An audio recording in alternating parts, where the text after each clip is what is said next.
Welcome to Astrid's Tales, and here is today's story. I've built my career on perfection. Every event I plan is a masterpiece, a symphony of details that leaves guests breathless and my clients dazzled.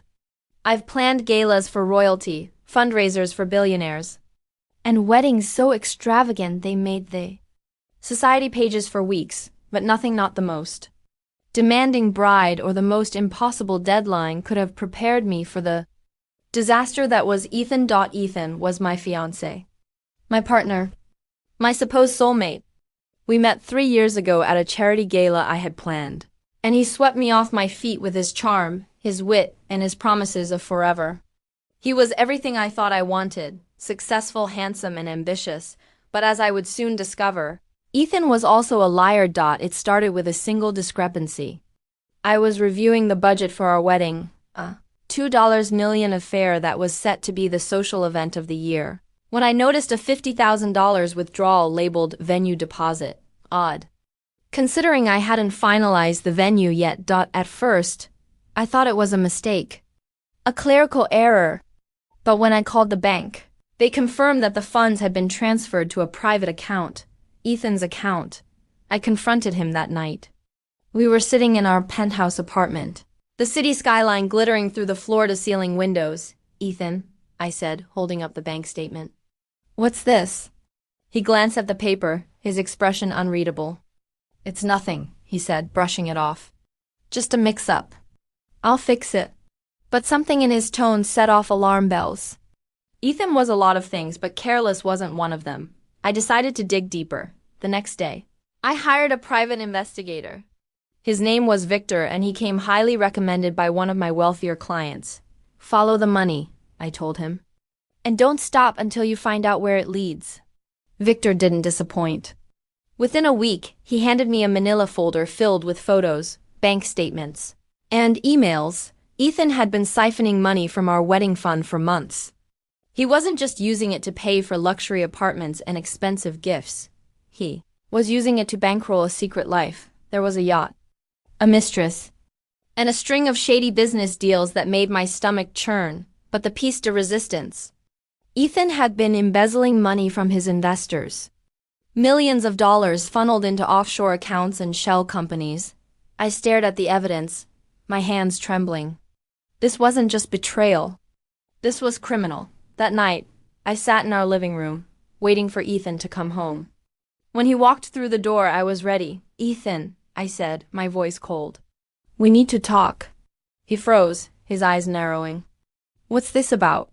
I held up the folder. "Care to explain this?" For a moment, he just stared at me, his face pale. Then he laughed, a sharp, bitter sound that sent chills down my spine. "You don't understand," he said, shaking his head. "It's not what it looks like." "Really?" I said, my voice dripping with sarcasm. "Because it looks like you've been stealing from me, cheating on me, and committing fraud." Ethan's expression hardened. "You don't know what you're talking about, don't I?" I said, throwing the folder onto the coffee table. "I have all the evidence, Ethan, the bank statements, the emails, the photos." "You're finished." He lunged for the folder, but I snatched it away. "You think you're so clever," he snarled. "But you don't have the guts to do anything about it." I smiled, a slow, dangerous smile. "Watch me." After Ethan stormed out of the living room that night, I sat in silence, staring at the folder of evidence on the coffee table.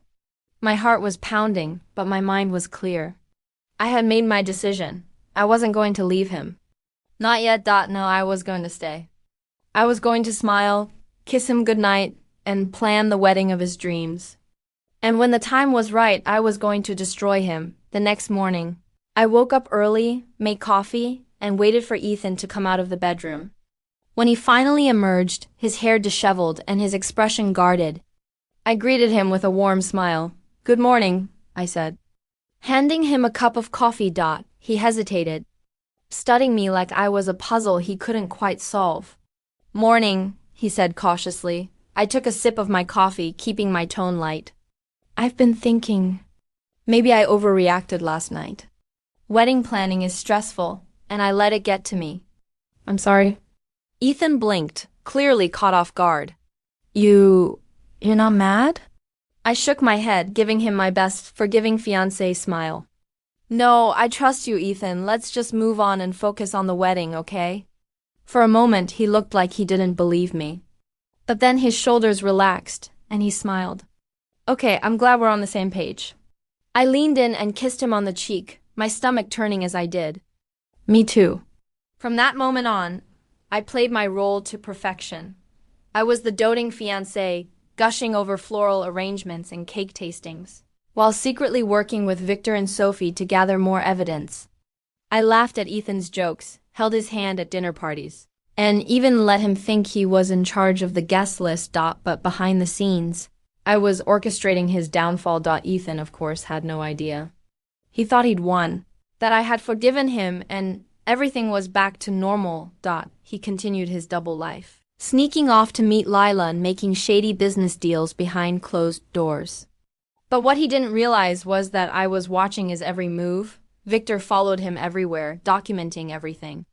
There were photos of Ethan and Lila at a luxury hotel, receipts for expensive gifts, and even recordings of phone calls where he bragged about his genius schemes. Meanwhile, Sophie and I worked on the wedding. Every detail was carefully planned, not just to impress the guests, but to set the stage for the ultimate reveal. One evening, as we sat on the couch watching a movie, Ethan turned to me and said, "You've been amazing through all of this, you know that? I don't deserve you." I smiled, resting my head on his shoulder. "Of course you do," I said softly. Inside, I was screaming. As the wedding day approached, I made sure everything was in place. The venue was booked, the guest list finalized, and the caterers briefed. But the most important detail was the presentation. I had Victor compile all the evidence into a polished slideshow. Photos, emails, financial records, and even a video of Ethan and Lila on the yacht.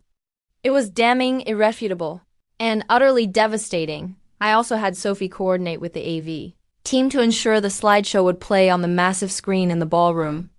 It would be the centerpiece of the evening, the moment when Ethan's carefully constructed world would come crashing down. The night before the wedding, Ethan and I had dinner together at our favorite restaurant.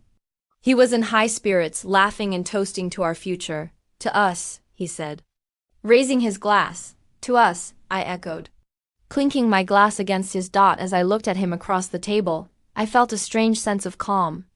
I wasn't looking at my fiancé anymore. I was looking at a man who had no idea what was coming. The day of the wedding arrived, and everything was perfect. The estate was a vision of opulence, the guests were dressed to the nines, and the champagne flowed freely. Ethan was in his element, charming everyone in sight. He looked dashing in his custom tuxedo, his smile as polished as the antique silverware on the tables. But I wasn't looking at my fiancé. I was looking at my prey. The ceremony was brief, a mere formality. I stood at the altar, reciting my vows with a smile that didn't reach my eyes. Ethan, oblivious as ever, beamed at me like a man who had just won the lottery. The reception, however, was where the real show began.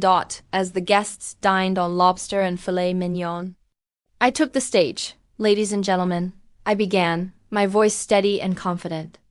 "Thank you for joining us on this special day. I'd like to take a moment to share a few words about my husband." Ethan looked up at me, his expression smug. He had no idea what was coming. I started with the photos. They appeared on a massive screen behind me, one by one. Ethan and Lila on the yacht. Ethan signing checks from our wedding account.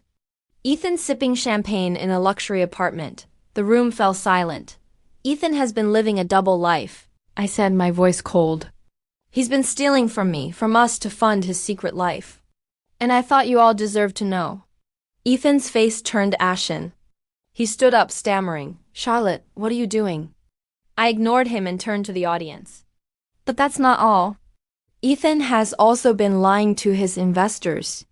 I gestured to Victor, who stepped forward with a stack of documents. "These are financial records showing that Ethan has been embezzling funds from his company. I've already sent copies to the SEC." The room erupted into chaos.